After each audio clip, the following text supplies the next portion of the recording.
And whilst we are still praying bazalwane egameni lika Jesu, kunezinto uNkulunkulu asifundisa zona ukuthi thina abantwana bakaNkulunkulu siyakwazi ukuenjoy the Lord's embrace.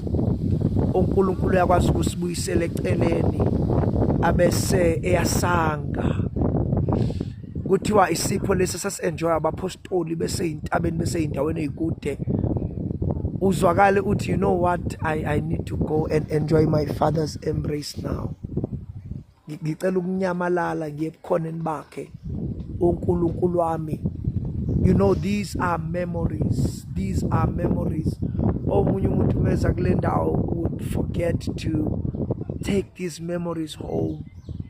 Isikhathi noNkulunkulu. Insindiso is not about ukwenza phambi kwabantu. It's about intimacy noNkulunkulu wakho. Abantu bafike kuwena njengabantu befika kudokotela, kodwa udokotela uno 7 years awuspendile. Udokotela unesikhathi sakhe nezincwadi zakhe. Udokotela unesikhathi sakhe nomndeni wakhe. Bafika ke nabezo benefita from izinto ena invest isikhathi in discipline ezenza. Ngaphela vele ithelo ikamoya kufuneka vele ba benefit abantu kuthina nasezintweni esizenzayo. Ukuzosho lawo mazwi mzalwane wami ukuthi kubiza ukuba ukhuleke.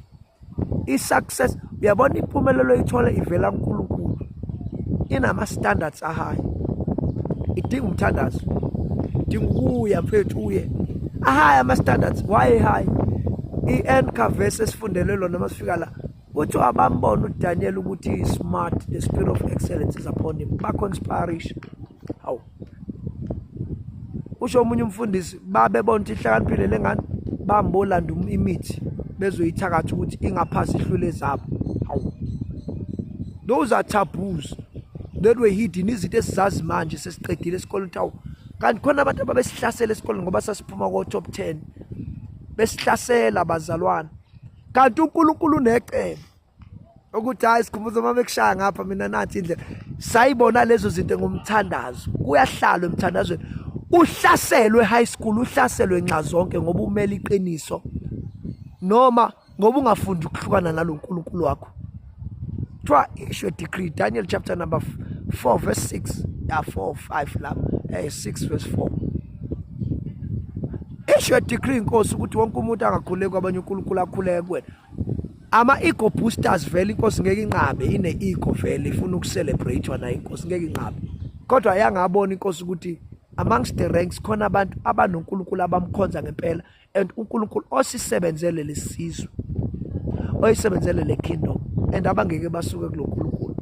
Hayi bazalwane mina noma ungathini. Noma ungathini. Sengimbone ngenzela into eziningi uNkulunkulu wami. Sekukaningi bazalwane engenzela okuhle. Yini esingisusa manje? Uthi loya mama usuke ensindisweni uyapi? Uyapi? Usayoqala phansi imicibikisho yalapho yakhona. Osazoshiya futhi ikhwepha nezikhokho ezosala idliwa abantwana bakho for centuries. Consequences. Kuyakhuleka bazalana ake sikhubeke thina semkhulekweni bakwethu sihlele ebukhoneni bakhe. Siyamanthala boshiya. Siyazikhaphayila. Siyadikaita. Noma ilimi ukuthi bangayidelela kodwa ziyasebenzela. Ziyasebenzela bafethu, ziyasebenzela. Noma ungadelela ngisho umthandazo ukuthi hayi kwasha kwacima kwathini. Abantu bobabuka basuke beyikhulumela wena ungayiyeki into uNkulunkulu athi yenze. Enza. Thandaza kwathi uthandaze ngishulele ngesisu. Namthanda lo yamama. Uthi noma uzwazamula thandaza, noma uzukhathele thandaza. Mhlambe irole yakho leyo idlalayo la ukhona. Mhlambe bami ngomthandazo wakho. Futhi into emnandi ngomthandazo, it's not ifamedom. Masu famous nje ukuthi uyathanda kusuke ngasesiko. Ana sasingabazi abantu kade saqala sifunda iBhayibheli singazi ukukhona abantu abakuthiwa Ana babethandazela ukuthi uJesu afike. Afihliwa akushunyelwa nangabo wazwa wagcina nikuzwa nje umfundisi eshumayela ngoAna. Eshumayela ngoObadiah, umprofeti Obadiah. Enye izinto ekufanele futhi sikhulume lento uProfeti Obadiah wakhuluma with the city of Petra.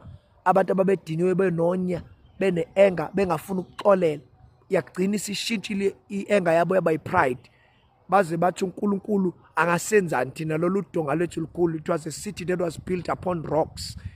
They had strong fortresses that were unbreachable. They've become proud. I-anger iyakwazi ukuba i-umfu yakhe ikuphusha uphumelele empilweni ungaxoleli, une-anger, ugcina usune-pride because you did not forgive and let go. Ugcina usune-pride, and leyo pride leyo igcina isi-infecta impilo yakhe, isi-infecta ama-decisions akho. Ugcina ungasakhule intweni okumele ukhule kuzona.